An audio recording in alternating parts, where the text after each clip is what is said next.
Dugaan tindak pidana penghinaan terhadap Gubernur Maluku, Hendrik Lewerisa. Krisnani Mori Patrick Papilaya dituntut 2 tahun penjara. Tuntutan tersebut dibacakan Jaksa Penuntut Umum Kejaksaan Negeri Ambon Ahmad Atamimi dalam sidang yang dipimpin Majelis Hakim Marta Maitimu didampingi 2 hakim anggota di Pengadilan Negeri Ambon pada Senin 28 April 2025. Untuk informasi lebih lengkapnya akan dilaporkan rekan Maula Pelu, jurnalis Tribun Ambon untuk Anda pemirsa. Rekan Maula Pelu, silakan informasi selengkapnya.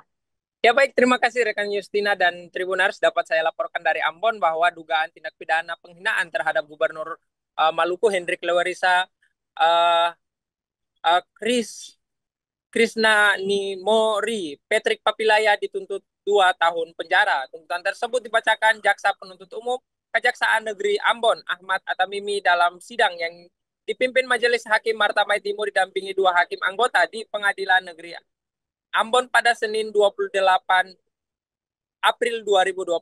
Dalam pembacaan surat tuntutan, DPU menyatakan bahwa terdakwa Patrick Papilaya alias Patrick meyakinkan bersalah dengan sengaja menyerang kehormatan atau nama baik orang lain dengan cara menuduhkan suatu hal dengan maksud supaya hal tersebut diketahui umum dalam bentuk informasi elektronik dan dokumen elektronik yang dilakukan melalui sistem elektronik. Perbuatan terdakwa sebagaimana diatur dan diancam pidana dalam pasal 45 ayat 4 Jo pasal 27A Undang-Undang RI nomor 1 tahun 2024 tentang perubahan kedua atas Undang-Undang nomor 11 tahun 2008 tentang informasi dan transaksi elektronik. Namun sebelum sampai pada tuntutan, JPU mempertimbangkan hal yang memberatkan dan hal yang meringankan.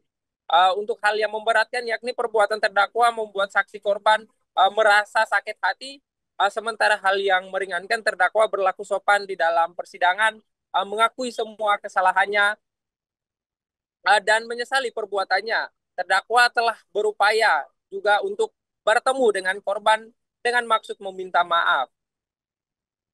Tak hanya hukuman pidana 2 tahun, terdakwa juga dihukum membayar denda sebesar 5 juta rupiah dengan ketentuan apabila denda tersebut tidak dibayar maka diganti dengan pidana penjara selama 3 bulan.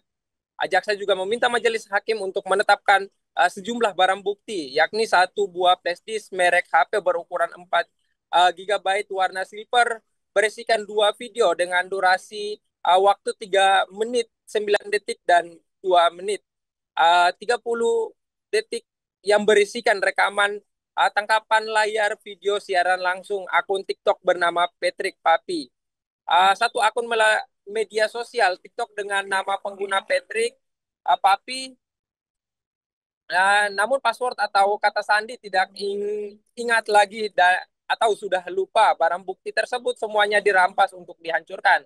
Sementara 1 unit handphone merek Samsung A52 warna putih dengan IMEI 13586808580621110 yang dalam keadaan rusak dirampas untuk negara. Demikian laporan yang dapat saya sampaikan kembali ke rekan Justina.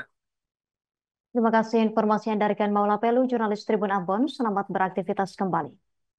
Download Tribun X sekarang, menghadirkan lokal menjadi Indonesia.